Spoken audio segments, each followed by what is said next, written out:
All right, and welcome to Hat-Trick Sports Talk NFL Kickoff Post Show after what was a pretty abysmal uh, Chiefs-Texans game. I'm joined by Brannan today. How are you doing, man? Pretty good, excited that football's back. It really didn't seem that different. Minus the usual fanfare that comes from lots of people being in the stadium. But Right.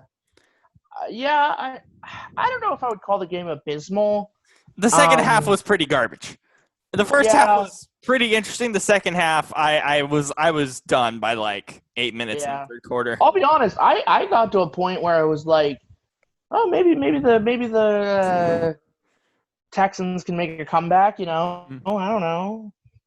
And then they Yeah. didn't. But Let's start with some of the logistics of the game before we get in to the actual game in itself. So 17,000 fans approximately.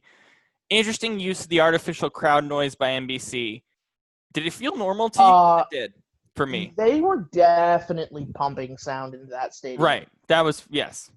Which is questionable when you have your own fans, but Yeah. I mean, because 17,000 is not 50,000 at Arrowhead.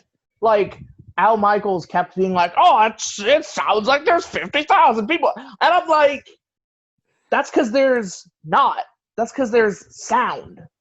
Like, right? Just say it. Yeah. Be truthful." I mean, we all knew, right? Like, come on. Yeah. But it didn't feel weird to me at all. The artificial crowd noise didn't feel weird. I liked how there were 17,000. I liked how they were all spread out. Nothing felt weird. It just felt like football.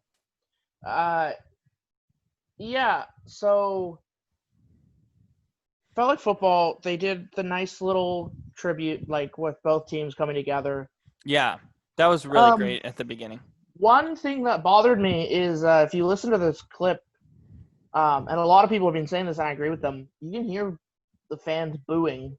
Yeah, which I didn't really like. Which, it's kind of expected, but we talked about this on the pre-show, and this is something that I'll continuously reiterate throughout the week. This is very important. The reality is the players, the teams, and, the coaches, those three are very unified in their message. And however they choose to use that message or showcase that message this weekend, they're all united under the same focus. Regardless of how teams like the Dolphins feel about the league and what they're trying to do, the teams, the players, and the coaches are very unified in a very similar message. It's honestly exactly the same, right? Black Lives Matter. We need change. We want to inspire change, all these things. It doesn't matter how they do it. As we've seen, the Texans did something different than the Chiefs. Of course, the Texans didn't come off the national anthem. The Chiefs were standing.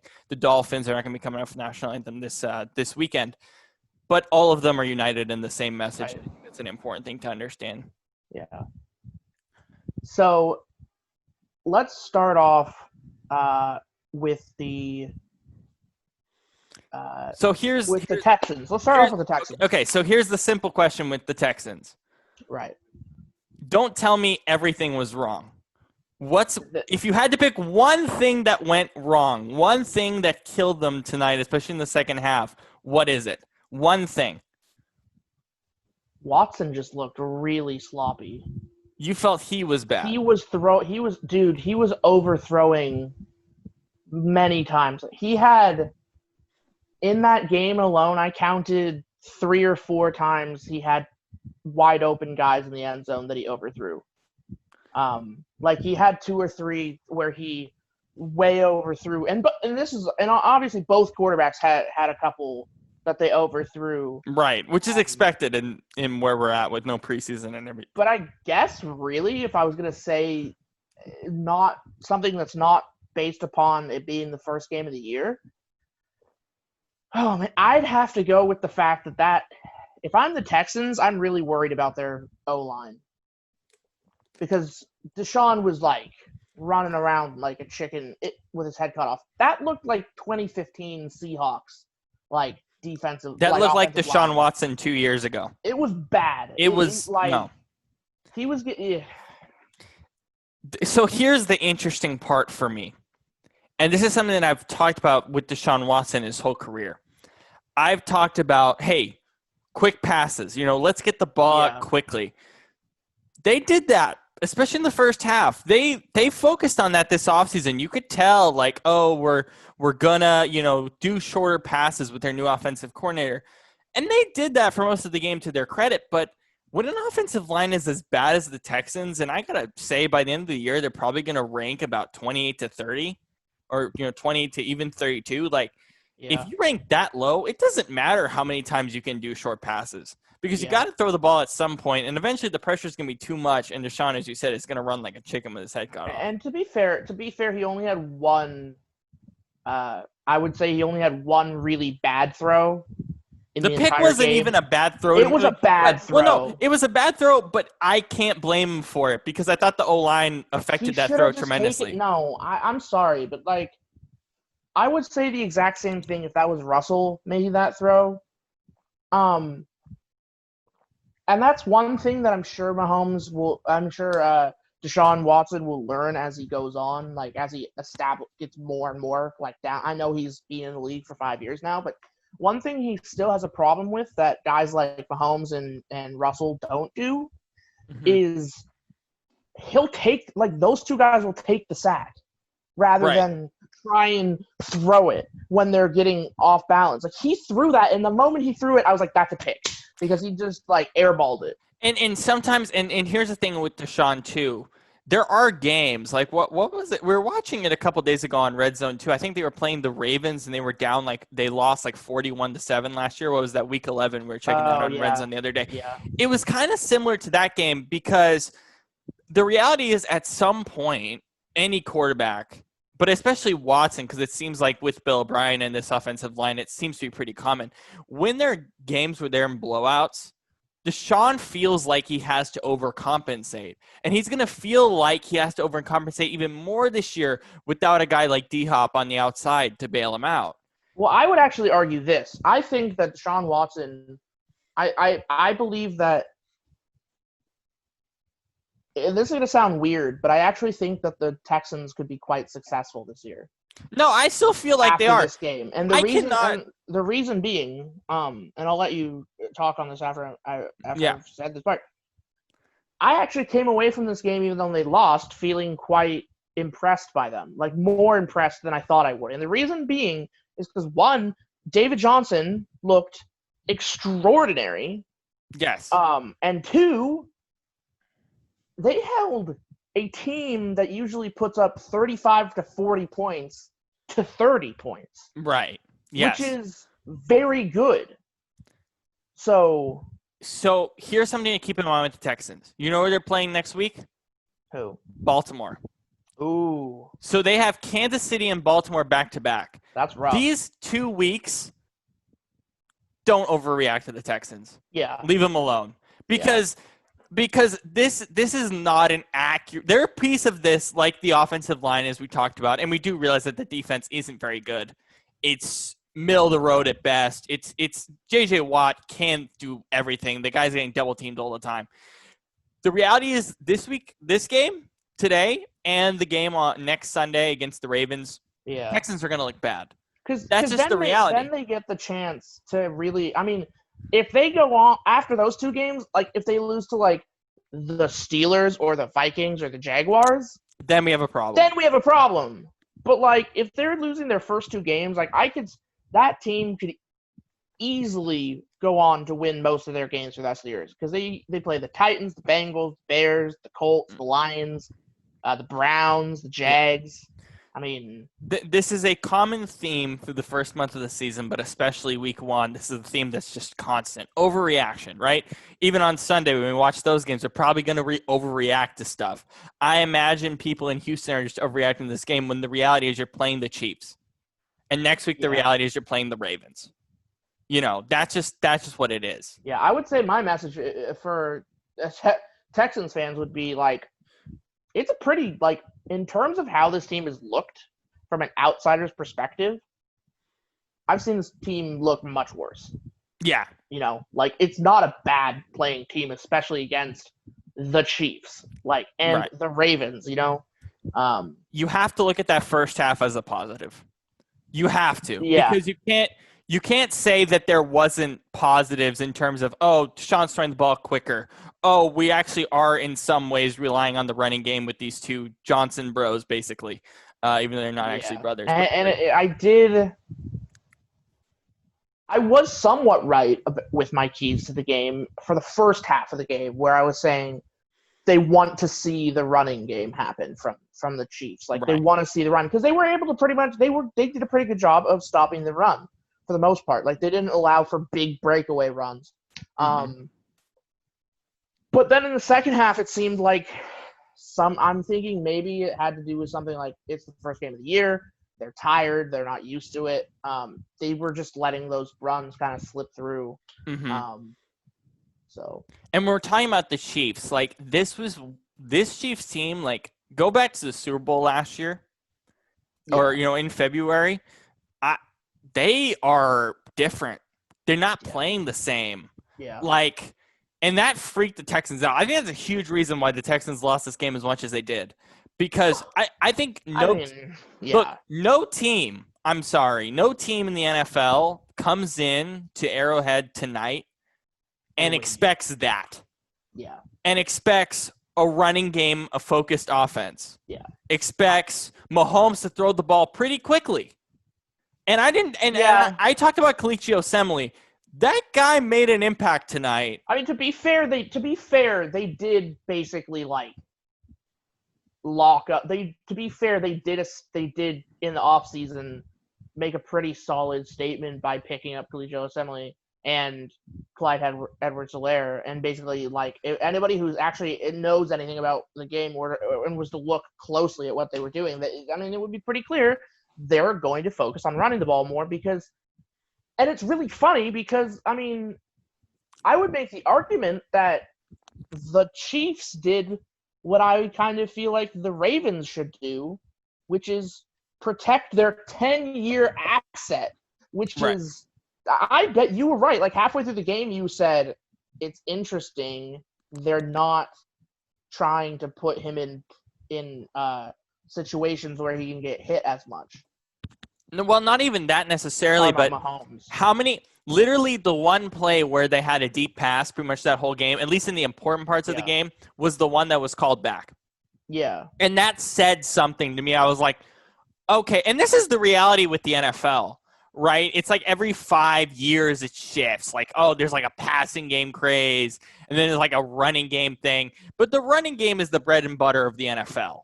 That's what it is ultimately. And, the last few years, even with Damian Williams last year, Mahomes did have to throw the ball more and even run the ball more because Damian's not going to do everything. But a guy like Helaire, which, the first half for Helaire, we were like, I even wrote in the chat, I was like, where's Clyde? Where's this?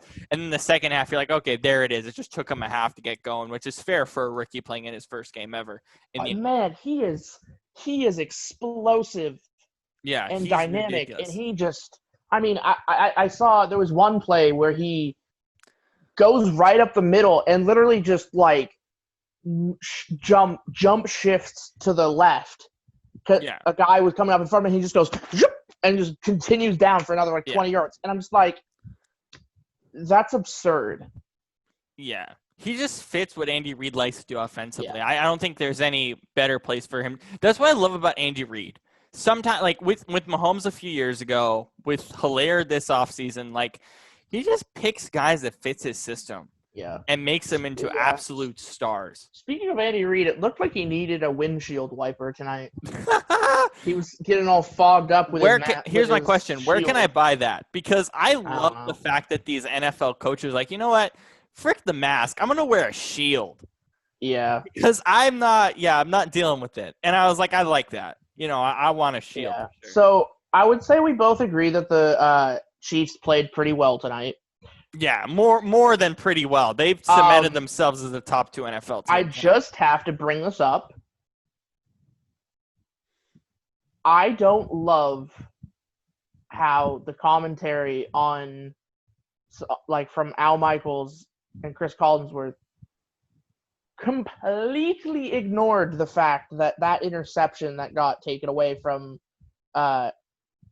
Mahomes was a terrible throw He threw that with 3 guys in front of him. Fine, but it was also a flag. No, And even without the no, even without the flag, dude. Even without the flag, there would still have been a guy running right in front of the guy who was going to get the ball. I believe that was a bad throw to begin with. Fine, but think about this too. They were up by 20, whatever. I mean, every quarterback has a bad play. How many times do you watch Mahomes play or any quarterback play and they don't have one bad play in a game? It doesn't happen. He doesn't. He doesn't normally, but it's like pretty good with his not making dumb throws. Percentage-wise, yes, but I mean, there's always going to be 1 or 2. The Chiefs look amazing. I don't know. Interesting though to me because I don't believe the Chiefs are going to be as explosive as they were last year.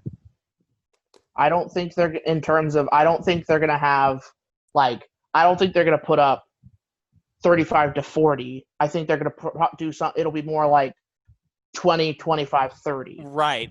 But the main reason why that's the case is this focus on the running game too. And that's not a bad thing for this offense. Right. It's not. Now the question is, I believe they're going to run into problems when they go up against teams with better defenses that are balanced to be able to handle both running and passing. How many defenses are like that though? There's maybe 5 or 6 in the league. Right. I could see them having 4 losses this year. Yeah. Or even less. I mean, which the league will go crazy because they'll be like, "Oh my god, the Chiefs 4 losses," but that's not that bad for a team. And here's the interesting part about this too is this is something that we constantly talk about. Obviously, this is a far down the road, but December, January, right? I mean, the Chiefs won the Super Bowl. I mean, fine, because Mahomes can literally throw in any weather. But the fact of the matter is, once we get to December and January and Helaire has, 15, 16 games under his belt, whatever it might be, they're going to be much better off in this Super Bowl run than they were last year. Because they're going to be able to run the ball more effectively. Yeah. Now, with the Chiefs defensively, do you take anything away from them from the defensive side of the ball or no? Well, the Chiefs has never been really a defensive powerhouse to me. Mm-hmm. That's never been really the side that I've paid a lot of attention to. However,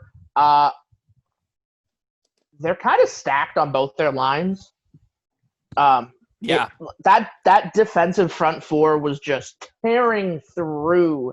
And I said at one point, I literally said in the chat at one point, I was like, hello, the Seahawks would like to have Frank Clark back. Thank you very much. Right. I mean, he's just a monster off the edge. Yeah, he's really underrated, and he was up and down at points in KC last year, but that playoff run, you could saw him make a leap. If you remember in the Super Bowl, he had a big sack to turn the ball over, but I would say not the biggest part, but they do what they need to do. Right. And it's not like their secondary is necessarily tremendously impressive other than Tyrann Mathieu.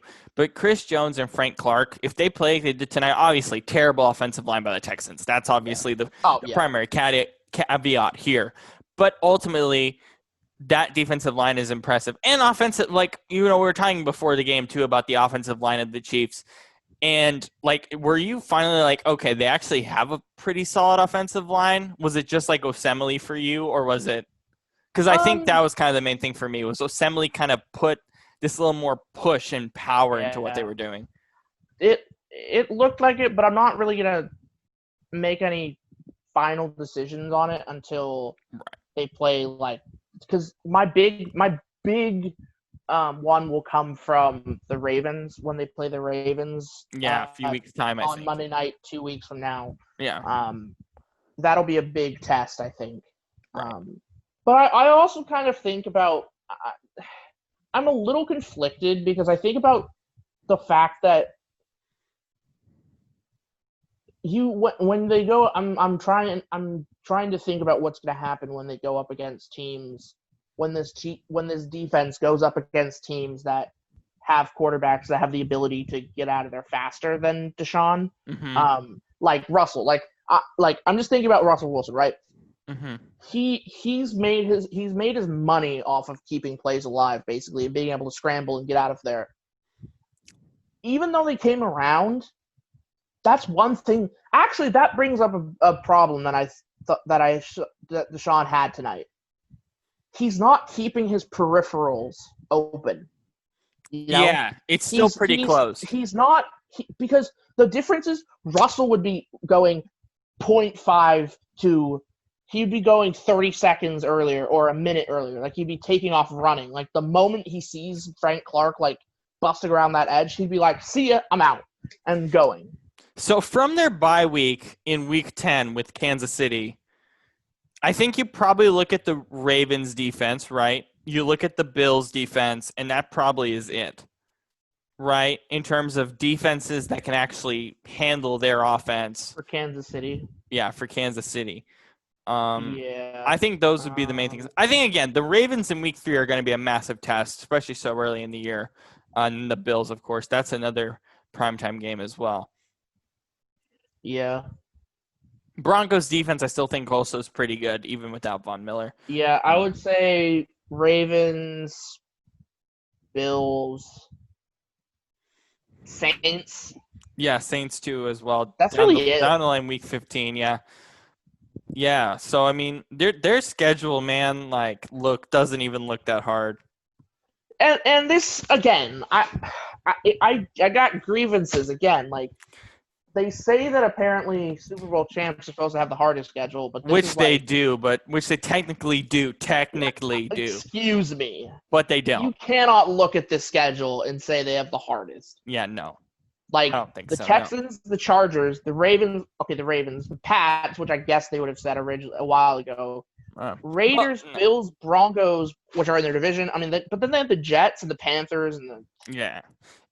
But this schedule looks now after watching this game, you're like, oh God, the league's gonna be in a world of trouble. I think they're gonna tear through this division, they're gonna tear through their division, and they're gonna absolutely demolish half these teams. Like the Falcons and the Dolphins. The Dolphins are just not gonna know what hit them.